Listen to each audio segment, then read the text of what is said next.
Welcome to week 2 of me trying to code and hopefully landing a job after graduating college. For those who watched episode 1, welcome back. And for those who didn't, go back and watch episode 1 where I explain what I'm doing here, what this web series is about, and ultimately, what am I doing? Alright, now to the video. Now I ain't gonna lie to you. I pulled a little bit of oops, a bit of a oops. None of the footage recorded properly. And I mean absolutely none. Nothing got recorded. I mean, things get recorded. Again, like last time I had video of my face and me recording my reactions, but I have absolutely no footage of me actually coding. And I apologize. But at the same time, I'm a bit conflicted because one, dang, I have absolutely no actual content to kind of show y'all because it's all just a black page, literally absolutely nothing else. But on the other hand, bro, that makes editing this so much easier, less time. Like, this is actually just a blessing in disguise. I've been so busy this week, and so actually just not having to spend so much time editing, very helpful. Because last episode, I spent about like 2 days straight editing the video after making a script and recording it, and so now I have to spend less time on it. It feels great. I can go back to coding, bada bing, bada boom. You know what I'm saying? But we're here. We do have a program to show you. I have footage of programming to show you. And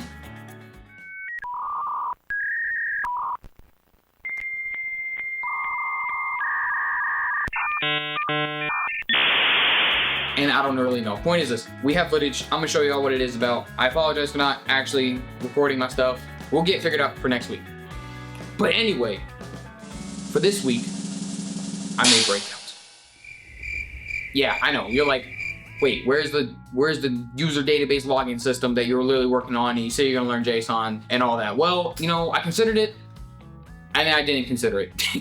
Because I just decided that I didn't want to have to watch all those videos for this week. I honestly didn't have time to actually figure out what was going on. So instead, I decided just to make a little Breakout game. Because honestly, Breakout was by far one of the most fun, simple games that I remember playing.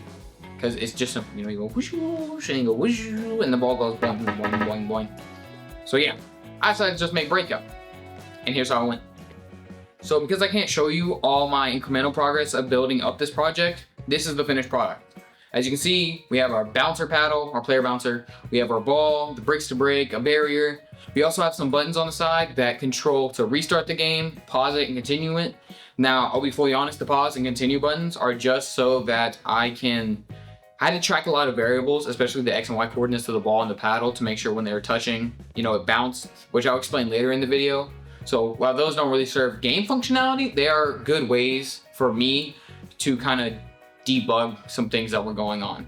And I highly recommend, while we're on the topic, using console.log. Console.log is a great way to try and figure out what's going on with variables and stuff. I had to use it for, again, trying to figure out where I wanted the ball to bounce when it was touching what. And as a programmer, you need to learn how to debug. And if you're just using web development, console.log can save your life, just saying. But on to how we got all this stuff. We start off with defining our canvas, an untouched masterpiece, ready for endless possibilities of what can be created. And then I go and butcher it with my obviously trash code. But hey, it's mine, so I can do with it what I want. Now, in order to establish our canvas page from our background, we just paint it black, keep it simple, very distinct, high contrast, chef's kiss. Next, we want to create our game elements. And the way we create them is very simple. First, you make a template, a cookie cutter template. Then, you decide how and what you're going to put in that template. Then next, we want to draw what we have made out of that template. Very simple, and this is what the code looks like. First, we make our template function. This says when we decide what we want to put into it, this is where it will be, our X and Y, how big it will be, our width and our height, and then what color, and then how we're going to draw it with our update function, which I'll explain later. So, if we go up to our game start function, we see that we have created our elements, our game wall, our player bouncer, and our main wall. And then we also have our bricks, which I will explain the bricks later on, but as a rough explanation of them, they're an array. But later I'll explain it. Now that we have created our game components, it's time to draw them onto the canvas. And the way we do that is through the canvas's rendering 2D functionality. And you can't just draw it on canvas because obviously they're going to have moving pictures. So what you have to do is constantly drawing them over and over and over, which is where our game start has our set interval to game update. And basically, this is how it works. So when we first unload the web page, we go ahead and activate our game start function. With that game start function, we create our game elements, and then we then start a interval of 20, I believe, milliseconds, which is equivalent to 50 frames per second of the game update. So then, what is our game update doing? Here is where it gets complicated. Our game update function does several things. One, it draws our canvas background and then draws our canvas components, aka our game elements, calling their update function that are in the templates. What the update functions are doing is utilizing canvas rendering 2D context functionality, however you want to call it, to draw our game elements based off the variables we have put it in, aka where we want it, how big we want it, and what color. And also what shape based off fill, rect, or arc. Arc being used on the ball to create a circle, and fill rect to fill a rectangle in our desired properties. It also then creates our breakable bricks for the game. Now, as much as I'd love to stand here in front of the class and give this long lecture on how it all works, because I completely understand it, I don't. And I had to use tutorials for that part. Now, originally when I made the game components and the updating of the functions, I used W3 School's Canvas game tutorial. And that taught me how to make it. Even though I didn't copy and paste code, I was able to use it as a lesson and just implement it in my own, trying to figure out, and also merge it with Chris Course's fighting game tutorial that I mainly learned from. But when I got to the breakable bricks, I am not handy mandy. I'm not Bob the Builder. All right, I'm not building a brick wall. I'm not Trump. Okay, I didn't know how to make it. I didn't know what I was doing. So I found another game tutorial. MDM, Gabe White Docs, they basically did a whole thing on how to make a 2D breakout game. And for the game wall, I just decided to use them straight up because I didn't know what I was doing. And while I have a brief understanding of it, not really. So to my best abilities, I'm gonna show y'all what's going on and how it works. All right, so if we break it all down line by line, this is how it goes. First, we create our variables for the bricks. How big we want them, the spacing we want in between them, yada, yada, yada, the bricks.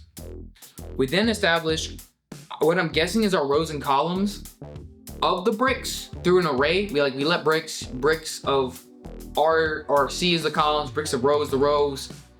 We're basically creating our array for which we are then going to fill with the drawn bricks in our next level. Now with our row and column of bricks defined through an array, it is time to actually draw them. And this is where it kind of gets fuzzy because I understand for loops to a level, but this is a whole level of for loops that I'm like, eh. But basically it's going through every brick, right? And detecting whether its status is 1 or 0. If it's 1, then the brick has not been hit yet and it should be drawn. If it's 0, then the brick has been hit and it should not be drawn or registered on the game. So that's what our for loop's doing. It's constantly going through the bricks and saying if it's 1, then it is drawing them out. And then comes our collision detection, which is also registered in game update. When our bricks are hit, basically, and it determines whether bricks are hit by saying whether our ball's position values are equivalent to the bricks position values. If it are, it then registers the bricks of a status of 0, which then tells our draw brick function to no longer draw it because it's not equivalent to 1. And bada bing bada boom, we have something to break. Now there are still a couple bugs with it. Like the ball can still kind of like phase through the bricks and stuff. So the exact dimensions of the ball and the bricks are not being properly defined. And what that most likely boils down to is me just not calculating things right. So I still have to calculate things right. But once I get that figured out, we're good as grass. That is gold. Gold grass. Yeah. Along with detecting whether or not the bricks have been hit, it also tells our ball to also go in the opposite direction, creating our bounce effect, which I will later go into detail when I'm talking about how I created the ball and also player movement and creating the detection of whether or not a ball hits the wall or hits our paddle. So again, a lot of explaining to do. Wish I could show you my step-by-step process of making it, but for right now, the explanation will have to do. Now with everything being drawn on the canvas, it's actually trying to implement where you can actually play the game. But what's the point of the game if you can't play it? So in order to do this, all we really have to do is 2 things. 1, the ball collision detection, and 2, making it work we can move our paddle.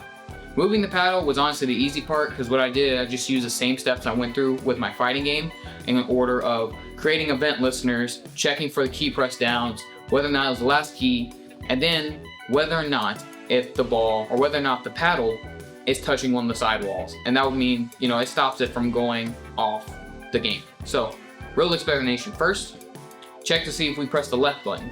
Second, we check to see if the last button pressed was the left button. 3, we check to see whether or not the ball or the paddle is about to go off the game. If it isn't, and if all those other things are true, then bam, we move the paddle left. Very simple. Again, a bunch of just switch case, event, and listener statements, very easy. Next is where we used a lot of math and utilized our console.log debugging to try and figure out where a ball and paddle was so that we can make sure that if the values are equivalent, then the ball would bounce upwards and detect collision with our paddle. Point is this: if the ball position is equal to the top of our bouncer's position, then the ball goes back up and bounces, creating a bounce. And the same thing goes for the walls. If it is equivalent to our sidewall, the positional values, it bounces again. Again, you're really just checking whether or not something equals something, and if it does, you bounce. If it doesn't, then it's not gonna bounce because it's not touching. See what I'm saying? And bada bing, bada boom, just like that, we have our breakout plum.